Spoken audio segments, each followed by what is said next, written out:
Welcome back to Casual Bias Rugby. We've got Leinster representing Ireland. We've got Rose representing England. Unfortunately, we do not have a New Zealand representative today, but we'll do our best to be objective about it all. Welcome, Leinster. Big tour Hello. up ahead. What are we saying, my man? 2-0 Ireland. 2 Ireland wins. Domination. That's a farce. That's an absolute farce. Rose, excited for the tour? How you've been? I'm very excited. I'm going quite confident. And if I'm completely unbiased, I think it's going to be 1-1. Really? Okay, so we heard the early predictions, but we're going to break it down a bit. As you know, we're just fans giving our opinions. There's no analytical stuff really to it. We'll start off with the games that start first on the weekend. Straight into it. England versus New Zealand. Rose, you just said you're confident. Is it because of the Japan performance and what you guys have done in the Six Nations, or what gives you that slight bit of confidence? Yeah, so I think after the World Cup and our first couple of Six Nations games, as an England fan, it was quite a depressing time. We didn't really know where we stood, but then like you said, the Ireland game where we played brilliantly, and the France game where even though we lost, we played, I think, even better. And then the Japan game, it looks like this Borthwick team is finally gelling a little bit. Our attack is much improved, and I think we're going to give New Zealand some really good games. I think it's going to be a really exciting tour. Leinster, from an outside perspective, do you think England has a chance to go out to New Zealand and make history? Obviously, you are a team that made history a couple of years ago there, but this is a new look New Zealand team, new coach, couple of new players, exciting Super Rugby teams. How do you think that this tour plays out? I could see a 1-1. I don't know if I could see New Zealand win. Don't know about an England win, but I think 1-1 is what's going to happen. Really? Especially if you're playing Needham Park, like you're not winning there. No one's winning. Yeah, they're not winning the game in Auckland, like at all. But we might. But we could. But why not? No, you won't. Why not? No, you won't. No, listen, they could have three players on the field, and you will still not win in Auckland. They haven't lost there since about 1982. That is a ridiculous record. Someone has to break a tradition. I think it's going to be rugby heritage. No, Rose. It doesn't work like that. We're going to win. No, it doesn't work like that. Now, when we look at the squad that England chose, obviously, I've mentioned it before, here in South Africa, we don't really get the broadcasting rights. So there's a bunch of players that I have never heard of in my life.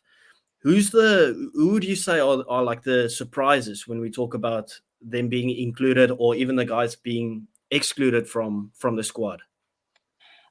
Well, I would say, first of all, it's very nice to see Tom Curry back after suffering a long injury, and he's had hip surgery, whatever. But what I think is interesting is that Ben Curry has also been included in the squad, which doesn't often happen in England squads because they're obviously very similar players. But I like it a lot. I think Ben Curry is a very underrated player. And for Sale, last season, arguably he played better than Tom. So I think it's nice to see Ben in there, who will hopefully get some playing time. I'm sticking with the Sale theme. I know it's a bit cliche because I'm a Sale fan, but it is surprising and exciting to see the likes of young players like Joe Carpenter and Tom Roebuck being picked in the squad. I've said for a long time that players like Joe Carpenter should get a look in at 15 for England, because although we have Furbank, I'm not entirely convinced by him yet. And I think it's ridiculous that Joe Carpenter hasn't won an England jersey yet when he won 15 of the season a couple of seasons ago. He's phenomenal. So I really hope he gets some playing time. As far as exclusions go, obviously we have a lot of injuries, but just the ongoing Borthwick agenda against Zach Mercer, apparently, it leaves us all baffled.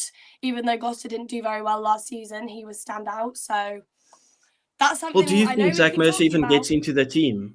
With the way that Ben Earl's been playing, do you even think Zach Mercer gets into the team? Yes, because for people who watch the Premiership know that Ben Earl is a flanker, and he does very well at 8, but he could easily be moved to the flank and have Mercer playing at 8. I mean, he won Player of the Season in the top 14, 2 years ago? He's never worn an England jersey. It's insane. Or not recently. Yeah. I think Jack Willis will make a difference if you get him in someday. Do you think England are missing him as a player? He's proper. Like, you don't get into that I Toulouse remember team Jack without being Willis is like class. he's brilliant. He's played a few games for England. I remember the first time he came on for England, he was phenomenal, and everyone was like, "Oh my goodness me, who is this player?" He looked like such a threat. He looked so dangerous. And then he played a couple more games and kind of dropped off slightly. He wasn't exactly getting stuck in as much as some of the other forwards. I'm not entirely convinced yet, but I think we need to see more of him. Definitely, I agree. But overall, I think the squad looks really good. I mean, I know we have injuries, but I think it would be good to see the likes of Marcus Smith and Finn Smith step up against New Zealand. And I also think they are the more ideal 10s to play against New Zealand compared to the likes of George Ford. So, I mean, we all know I love George Ford, but I'm excited. I think it's a great squad overall. Well, New Zealand also has like a very strong squad, and obviously they've got rid of some of their more experienced and older players. But if you watch the Super Rugby, you just see the amount of talent that they have just coming through. And the big thing with New Zealand is, I wouldn't say they've been dominant when it comes to the forwards in terms of set pieces and scrummaging. But now they've really got some big boys out there, like Ethan de Groot, Tyrell Lomax, Mighty Williams. And if you watch the England versus Japan game, Japan blitzed England when it came to the physicality, which you never thought you would say. But isn't that a bit scary for you as an English fan, knowing you are going up against New Zealand and they might get the physical dominance, where you could maybe say usually you'd have the upper hand, and they definitely have the speed of play, because that's the one thing they're renowned for. Yeah. Okay, well, Rose is muted. I can't hear Rose at all. Anyway, we'll go to Leinster with it. Like, what is your thoughts on it? Like, did you watch the England versus Japan game? No, I wasn't able to. So I actually have no input in this. Yeah. So I didn't see Well, that game. what's your initial thoughts on New Zealand with the new coach, new manager, bounce, and everything? I think they weren't good up until, the quarterfinals of the World Cup. Obviously, and they absolutely hammered us. Didn't hammer, but they beat us. And then, I think without the coach, they're going to be in a rebuild now. Yep.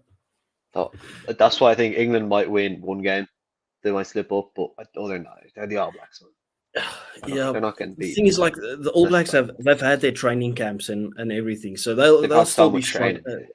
And the big thing is, you can never write off the All Blacks, like, at all. We know that. We know that. You might think, listen, okay, they're going into a new manager, they might not have that cohesiveness or the chemistry in the team, and then it's like they blitz you with 30 points because you've written them off, if you get what I mean, which is the one thing you can't do. Okay, so we had some technical difficulties, but we are back now. Rose, as I mentioned before, obviously you watched the game between England and Japan, and you got blitzed physically, and that's not usually you say something when playing Japan. You can obviously give credit to Japan for it, but I also think you guys weren't up for it when it came to physicality. With New Zealand being more physical now, we obviously know their running game will be there. They will have quick ruck ball and stuff. Doesn't that like scare you a bit? Which it's kind of the one point we used to have the upper hand. Yeah, 100%. I mean, there are a lot of very positive takeaways from the England-Japan game, but I think the biggest thing, like you said, was our physicality. At scrum time, Japan definitely had the upper hand, and that's worrying against a team who's known for being quick in attack, but not necessarily overly physical. So the fact that, I mean, did they get a few scrum penalties, didn't they? Yeah, I can't quite remember, a few. but even your own scrum was like kind of difficult to defend. Yeah.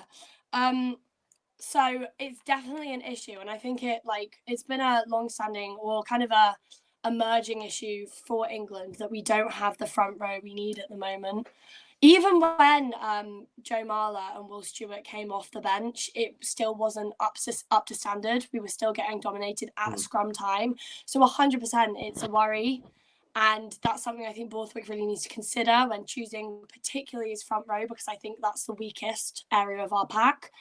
So, it's a bit scary. Hopefully they'll step up and find something deeper for the New Zealand game, but it's definitely something that needs to be worked on and needs to be thought about.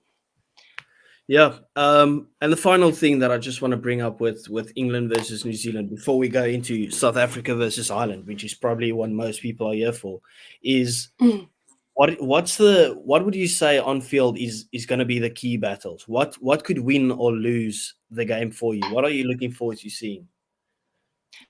Well, I will first say that I think it's going to be a very exciting matchup between quite a few players, because as we saw through the Japan game and through how England have been developing their play recently, our attack is looking much more dangerous. Our back line is looking very good at the moment. And I think we spoke about this earlier, but the battle between Talea and Waboso, I think, is going to be the most exciting. You've got two very physical wingers, two very talented wingers, and that matchup, that battle is going to be, I think, key for the success of either team, because you let Talea get through and you let him make line break and it's like over for us. So it's going to be a big one. And I just think the whole, like, both the back lines are going to be absolutely going for it.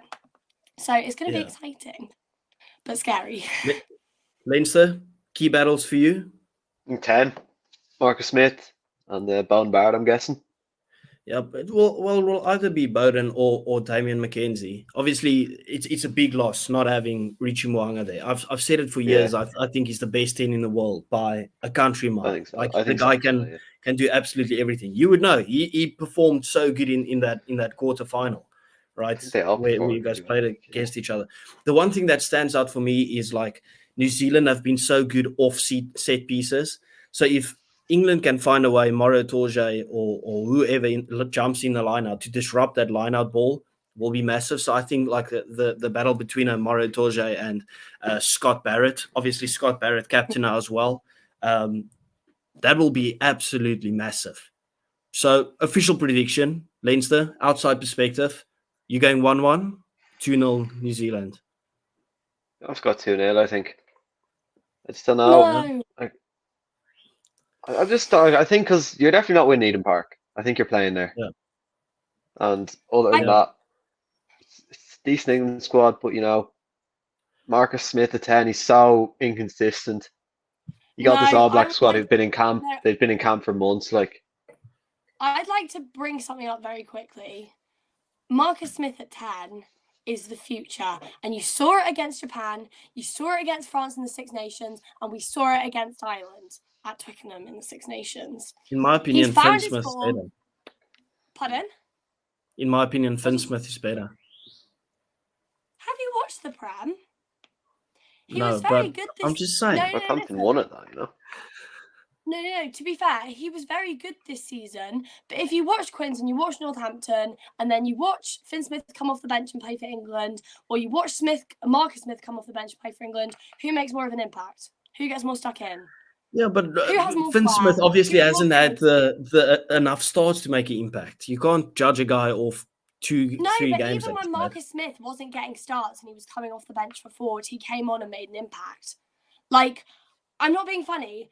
Finn Smith, in my head, is more like a George Ford kind of figure. He's not as creative. He's got a bit more flair, but he controls the game pretty well.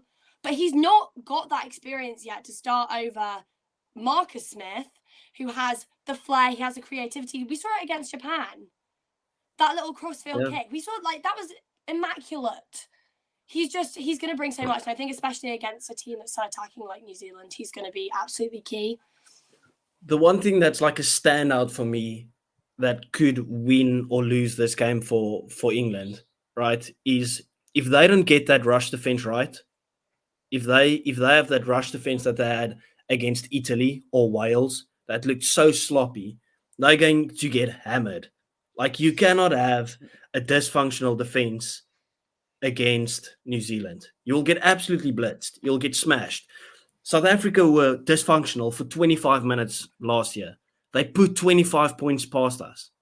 Or 20 minutes. I think it was like 20 minutes or something, and they put 25 Same thing happened with us, like. Hey? Same thing happened with Ireland as well.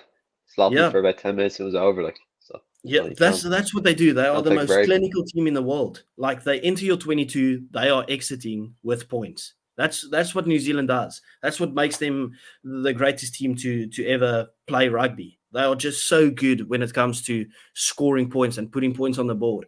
They can look out of the game for like 60 minutes and then still win the game. That's just it. Anyway, okay, so we're moving on to the big one. Well, we would like to think it's the big one. South Africa versus Ireland.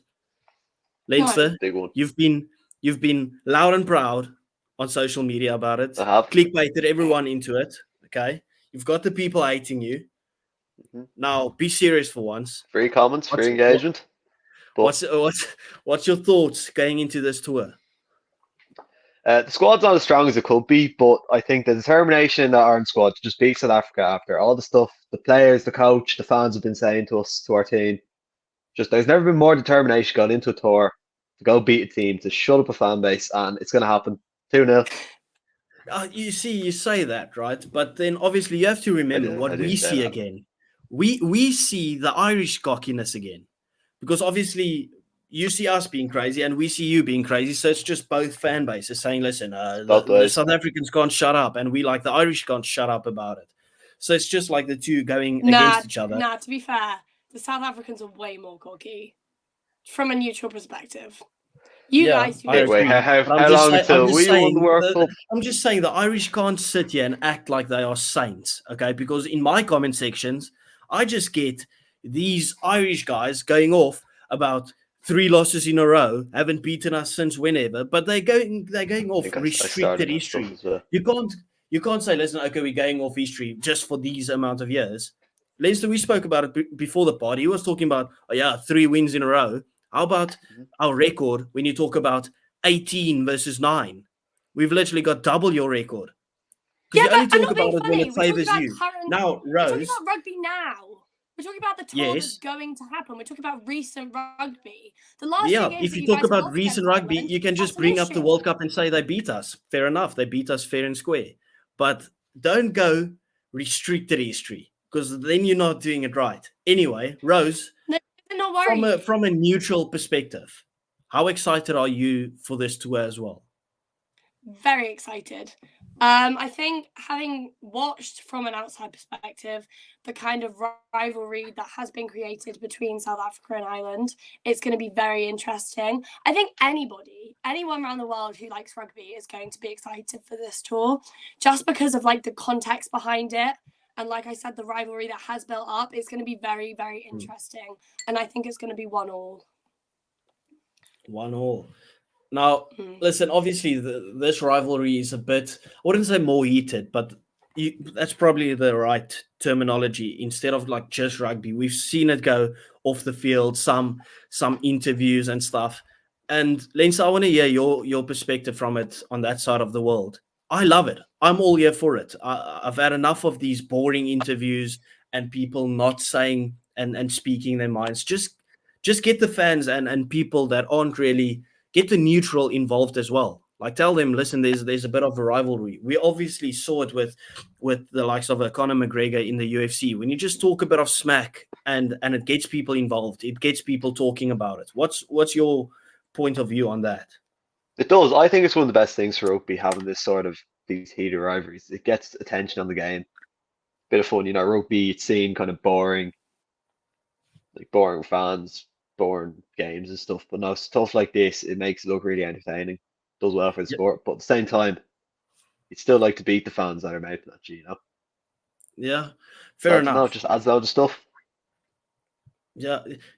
Well, I'm thoroughly here for it. I want to see more of it. That's why I've always said Eddie Jones is a treasure, because he just speaks his mind, even though people have their doubts about him as a coach or whatever. But he always got you talking about him, talking about the team. He took responsibility to some degree.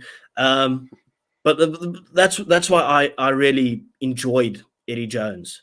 Now, Leinster, obviously, big tour. You just finished your Six Nations at the start of the year. Do you did England beating you make you a bit scared? Like you were very vulnerable in that game. You looked beatable that game. Obviously, before that, you went on a massive run until New Zealand beat you. Now you lost against England as well. Do you think that there's some gaps appearing? I think the main thing's Crowley at 10. It's a complete rebuild around the 10 position. You had Sexton, who was like world-class playmaker, doing his wraparounds and everything, and now you suddenly have a new 10 that they have to get used to. You're laughing, right? You're laughing, but it's not true. I Like, think having a new 10 like that. Crowley's better than Johnny Sexton. He can do Oh, way he more isn't. football. You get the sign. Oh, No, he's not. But I when you think take a he's player better. like Sexton out of a team like Ireland, when everything was built around him for the last 10, 15 years, get this new young guy, I think it's going to take a year. Now, at the same time, if we play like we did against England, against South Africa, we're going to get absolutely smashed. Yeah. Yeah, because England weren't even that good. I thought England they're starting to get good, but that was a struggling England side that beat you. Well, Yeah. at that point in time, they were struggling They a had bit an absolute with their worldly performances. performance.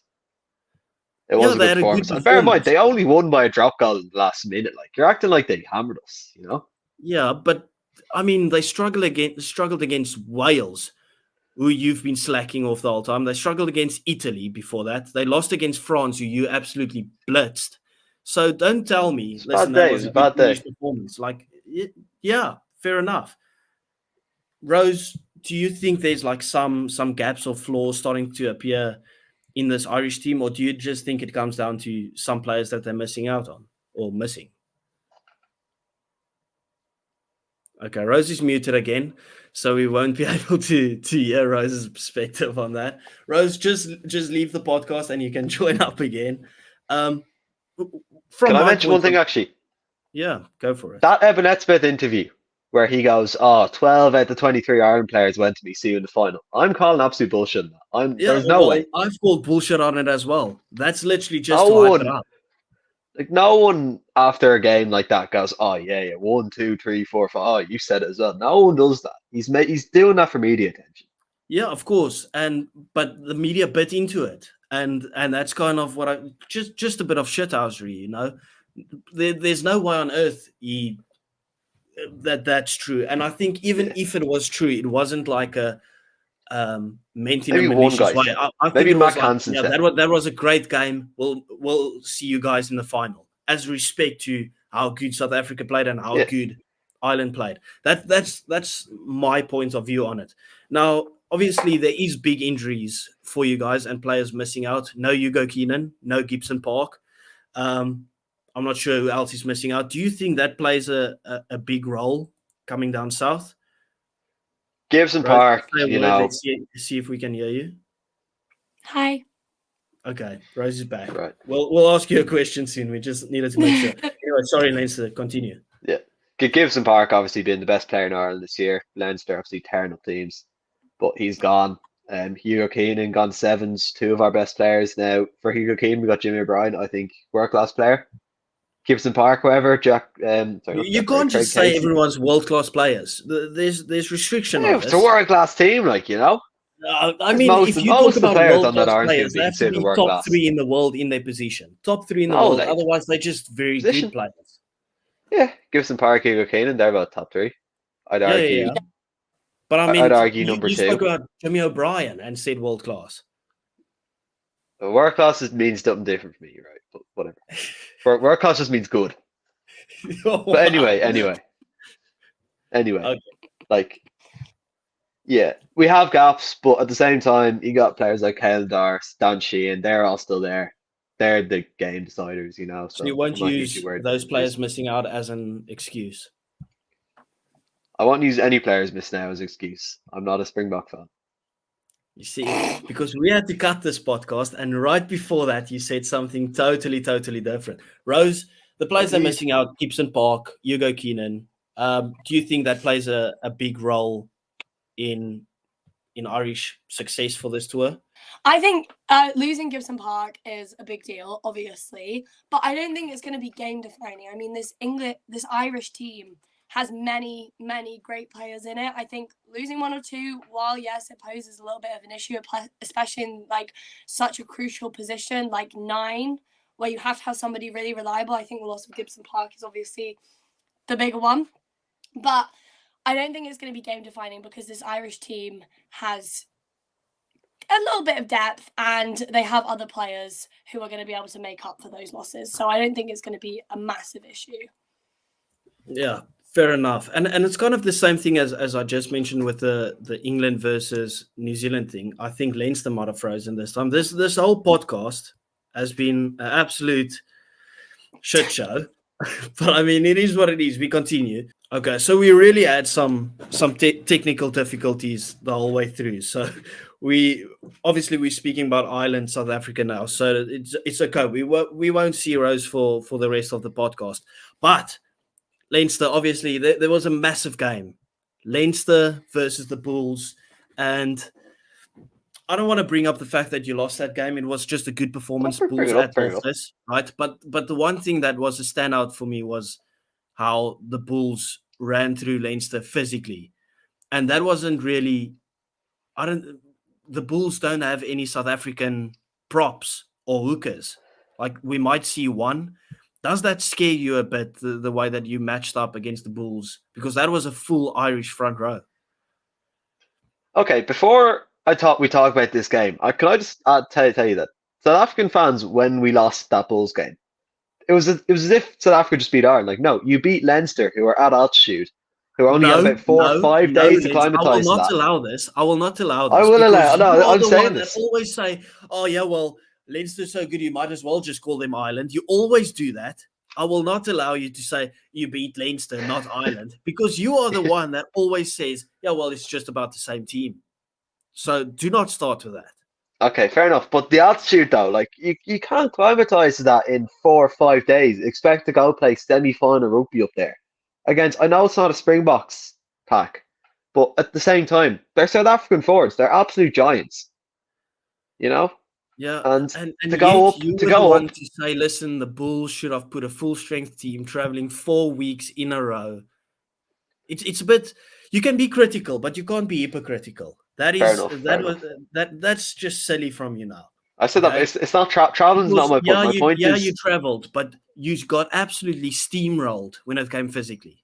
That was not a good look at all. So does that put some doubt or some does that scare you a bit knowing you have to go against South Africa physically and you might not match up as well as you thought you would? well, no, because my main point really is the altitude. So they've gone down. I think they're there about 5 days now. Ireland. They're playing in a week's time. They'll be plenty used to the altitude by then. Leinster weren't. Same time, they did get steamrolled again. Tired, depleted, altitude sick. I've climatized altitude myself. Like I know it's like you just don't have energy for anything. And Yeah, if you but at the same time, the Springboks they don't most of them don't live up there at Joburg, Pretoria. They live in like Japan and all that, so they won't be used to it either. So I think it's going to be a lot more evenly matched in terms of energy wise. But whereas Bulls versus Leinster is completely imbalanced. yeah. Yeah, that's a fair point. Obviously, Ireland made a big thing of it, getting down early, which is a good move. Which Like is that's the and smart I move. think they did that because of the Leinster loss. So I know of course it would have been nice to win the URC, but at the same time I think Ireland learned so much from that Leinster game and what they have to do to play at that kind of altitude. Yeah, and, So I think that's going to the help thing them is, when massively. it comes to Test match rugby, I know I just bantered Leinster a bit and Ireland. Even though if they pitched up there a day before playing South Africa, they'd still match up pretty well. Like it's different when you play for your country, you play with pride and stuff Yeah. like that. Just to the same as England, New Zealand. What is the key battles in your opinion? Because I think obviously scrum time will be massive when it comes to set pieces and those type of things. Um, but then also, I think the 10 battle will be massive. Crowley going up against whoever we're going to play at 10. We still don't really know who's going to be the 10 because obviously we can't play that running game when you have the likes of a Faf and Andre there. But we might see Marnie, we might see Sasha. Personally, 10 isn't going to be a battle. I think it's going to be a lot more can Jack Crowley prove himself against a team like the Springboks because he's done it in Europe, pretty much threw himself against Six Nations teams. They won Six Nations. But now you're going down, you're towards the Southern Hemisphere. Can you beat the likes of Springboks at 10? Key battles, personally, I think it's going to be all the packs. Packs like Ireland have that kind of more athletic, less physical, but a lot more at running pack, like Ryan Baird in there. You've got Ken Darce. So it's athleticism versus physicality. I think that's going to be a great battle. Yeah. But, getting Bundy dominance versus in scrum. Gallender. Bundy versus Dialenda. Bundy versus Dialenda, absolutely. Probably going to be the best battle out the whole team. Yeah. Those And how do you probably feel the with best two inside centres at the moment. How do you feel about Gary Ringrose being back? Is that Um, massive? he was out for a long time. A lot of questions whether he'd be match fit, but when he was playing against the Bulls, he was absolutely immense. He was the best player on that pitch, and I think just with that performance, he earned himself starting team. And he's got a Do lot you to prove. think Robbie Henshaw would feel like a bit hard done by? Is it right to start Ringrose from the start, or do you think you should maybe go with Henshaw and then bring the likes of a Ringrose from the bench? Henshaw's been amazing this season, but when Ringrose played at a couple of weeks ago, he just showed that he is the best centre in Ireland. And as much as I would feel hard done by from Robbie Henshaw, you got to play our best players when in a tour like this. And if Ringrose is better, you got to play him. If Henshaw's better, play him. But when it's Ireland, when it's a tour like this, you play your best players. And yeah, that's it really. So let's round it off. All together, what's your scoreline? Not your scoreline. What's your prediction for the tour? So prediction for game 1, we got Loftus Versfeld, Ireland by 2. Second test, Durban, Ireland by 7. Ireland win the series 2-0. We silence your fan base. I don't have to buy a Springboks jersey. I don't have to learn how to braai. And everyone's happy. We go into next season. You're shooting yourself in the foot by not learning how to braai. Like even if you win 2-0, I think you should learn how to do it. It is. I might do it anyway, right? I mean, who doesn't like some good food?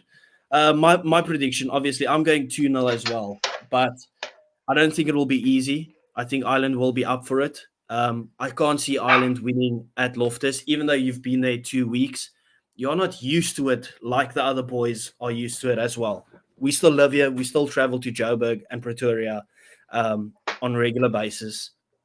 So I'm going with South Africa to get a 2-0 victory because we know how important this is. The Irish team has kind of got that little caveat over us when we talk about the World Cup, and it's like, yeah, but you still lost to Ireland. Obviously, it's not. I talked about us having going back in restricted history. We don't like losing to teams 3 times in a row, and that is the fact of the matter. So I think our boys will be ready for this. There's no excuses. If we lose this, it's bad. Okay, then it is bad. And will you be willing to admit if you go and lose both tests that Ireland are the best team in the world? I could say that probably. But then it's like, does Ireland jump over New Zealand? Because obviously Ireland did beat New Zealand in New Zealand, but that's a couple of years ago now. Yeah. Ireland lost to New Zealand when it mattered, and New Zealand played in the World Cup final. I think that the top 4 in the world, or the top 3, it's so close. Literally, it's a coin toss. So I would be willing to agree Ireland would be the better rugby nation currently then, because obviously you can't look past 5 defeats in a row. Even though we do have the World Cup, we still lost to Ireland in that World Cup. So we'll still be world champions, but there is the caveat over us. So which isn't nice, if you get what I mean. So this is kind of to set the record straight. If I had to be realistic, I wouldn't be surprised with a 1-1 at all. I think I can see a 1-1 as well. And this just goes on and on. Back your team as always. If we win 1, it will be the Loftus one. If you win 1, it'll have to be in Durban. But I think so. I think if it is going to have 1-1, that's what it's going to be. But yeah, I don't know.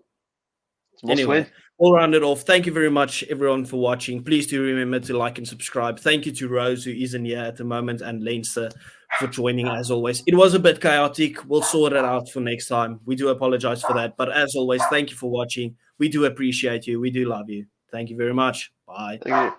Goodbye.